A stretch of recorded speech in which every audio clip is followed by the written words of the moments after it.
Voilà, lorsque la parole de Dieu est ouverte, la Bible déclare qu'il se passe toujours quelque chose parce que la Bible est grande, la Bible est comparable à l'univers, elle n'a pas de fin. Il y a 40 hommes qui ont écrit la parole de Dieu sur une période de 1600 ans. 40 auteurs ont écrit la parole de Dieu. Le premier c'est Dieu et le deuxième c'est Moïse. La loi de Moïse on l'appelle. Mais c'est pas la loi de Moïse, d'un homme, c'est Dieu qui va la faire la loi, qui va la donner à l'homme, à Moïse, et Moïse va la transmettre au peuple d'Israël.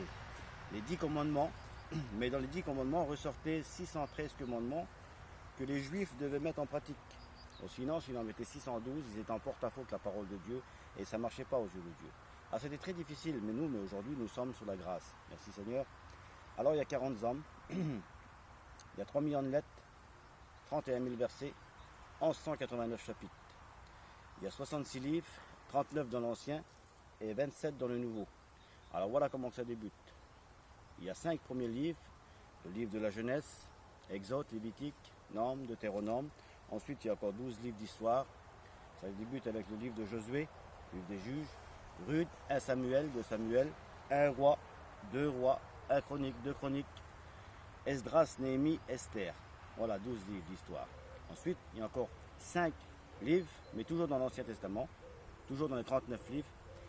Et ça débute avec le livre de Job. Ensuite, il y a les psaumes de David, il y a les proverbes de Salomon, Ecclésiaste de Salomon, les cantiques des cantiques de Salomon. Amen. Ensuite, il y a encore 17 livres prophétiques. Alors, Ésaïe, Jérémie, Lamentation, Ézéchiel, Daniel, 5 grands prophètes. Ensuite, il y a 12 livres, il y a 12 petits prophètes, on les appelle comme ça. Il y a Osée, Joël, Amos, Abdias, Jonas, Michée, Nahum, Habakkuk, Sophonie, Agé, Zacharie, Malachie. Et là se terminent les 39 livres de l'Ancien Testament et débute le Nouveau Testament avec les 4 évangiles, donc Matthieu, Marc, Luc, Jean. Ensuite, il y a Actes des Apôtres qui a été écrit. C'était pas un juif, c'était Luc. Voilà, hein, amen. Il n'était païen, il s'appelait Luc et donc c'est lui qui va écrire les Actes des Apôtres. Ensuite, il y a les 13 épîtres qui va suivre par l'apôtre Paul. Hein.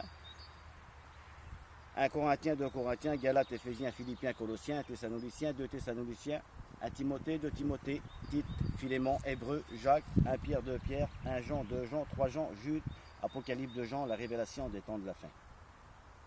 Amen. Et ensuite, c'est Jean qui va écrire donc l'Apocalypse de Jean. Et puis là, il y aura toute une panoplie de choses qui concernent les temps de la fin. Comme il va parler des 7 sceaux, hein, écrit par Jean dans l'Apocalypse, chapitre 6 au verset 1er à 16. Il nous est dit que Jean vit un cheval blanc, donc l'agneau va ouvrir un des premiers sceaux. Et voici parut un cheval blanc, celui qui le montait avait un arc et une couronne lui fut donnée. Il partit en vainqueur. Ensuite, il va ouvrir le deuxième sceau, l'agneau qui est Jésus, le lion de la tribu de Juda, hein, aussi l'ange de l'Éternel de l'Ancien Testament. Et là parut un cheval roux, celui qui le montait. Il reçut le pouvoir pour enlever la paix de la terre. Une grande épée lui fut donnée. Et lorsqu'il va ouvrir le troisième sceau, voici parut un cheval noir. En général, le noir, ce n'est pas bon. Tout ce qui est de Dieu, c'est blanc et c'est clair. Et là, le cheval noir, c'est marqué qu'il avait une balance dans la main. Une voix qui disait, une mesure de blé pour un denier et 3 mesures d'orge pour un denier. Mais ne faites point de mal à l'huile et au vin. Et ensuite, écoutez-moi bien, frères et sœurs et amis, celui-là est terrifiant et très important, il est déstabilisant, il fait bouger la peur, il nous fait peur. Les autres aussi, mais celui-là. Et quand, c'est Jean qui va déclarer ces paroles, quand l'agneau ouvrit le 4e sceau, parut un cheval d'une couleur pâle.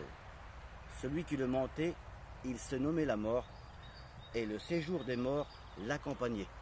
C'est marqué qu'il reçut le pouvoir sur le quart de la terre. Le quart de la terre, vous savez, on est 7 milliards d'êtres humains, ça fait à peu près pas loin de 2 milliards.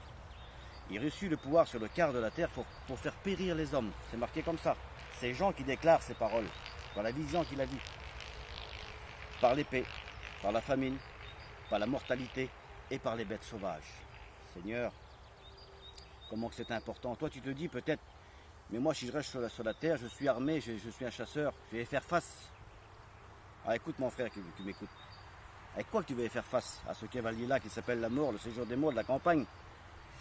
Tu as peut-être un canardier chez toi. Hein? Tu as peut-être un canard, tu pourras peut-être lui 2 canards, Alors si j'ai un conseil, écoute-moi bien. Tue les 2 canards, mets-les à la broche, mange-les avec tes enfants et ta compagne, fais, je sais pas, des petits pois, c'est trop bon. Mais prie le Seigneur, donne ton cœur à Dieu. Tu ne pourras pas y faire face au cavalier là. Alors tue 2 canards avec ton canardier et tu vas voir la différence. Tu vas accepter le Seigneur, tu ne passeras pas les 7 ans de tribulation. 3 ans et demi de séduction, 3 ans et demi de destruction. Le dévastateur, il va être sur toi, fais attention. Voilà, et Jean va plus loin dans la vision. Il va dire quand l'agneau ouvrit le 5e sceau, et je vis, il va dire. Ça veut dire quoi, et je vis? Il va dire, et je vois. Et je vis, ça veut dire je vois sous l'autel les âmes de ceux qui avaient été immolés à cause de la parole de Dieu et à cause du témoignage qu'ils ont reçu. Alors, ils crieront d'une voix forte, c'est marqué, déclare Jean, en disant, jusqu'à quand, maître saint et véritable, t'as-tu à juger, à tirer vengeance de notre sang?